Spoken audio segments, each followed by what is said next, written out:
So the next part of this, I'll create a line there. This is the best PowerPoint ever. I got to show Rick this after he gets back. Like, Rick, look what I did. I invented a new stream format. So if you have any questions on this, feel free to drop them in the chat, and I can answer them as much as I can. So the next part of this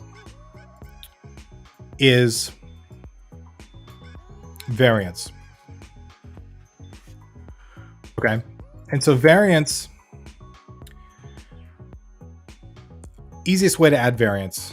Well, let's define variance first. So variance is how different things are over time, or how things change, right?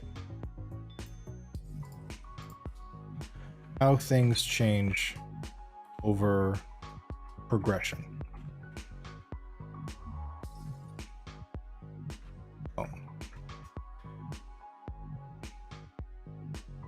Let's say how much things change over progression. Because you can have a lot of variance, you can get a little bit of variance. Sounds like a philosophy that can be applied to a lot of genres. I think it can. I really do think it can. But obviously, the type of genre that you're in, you may not want. So, for example, you may not want some depth or complexity. Like casual games, for example, a lot of people are not interested in having super deep games. They want to just make decisions, and a lot of people will add lights and effects and juice and all that stuff, and you can make things really exciting without actually having any interesting decisions there, right? It's going to be applied to fighting games, RPG, class-based shooters. Yeah, a lot of stuff. Pokemon is an example. That would be something you would change within the game to add more depth. That's a really good question, Joshua. And I will answer that at the end. How about that? After we get through everything, so I can kind of frame that within kind of what we went over. What would I change? Pokemon. I'll add that down. Okay, so variance is how much things change over progression. Now, progression can be in a level, right? So I went to the spot and I picked up the sniper rifle, and now my game is completely different. It can also be multi-level. So after I beat that level, I got some XP, I leveled up, I got a new ability. Things are different now, right? Because I have that ability, or my movement speed increased or whatever.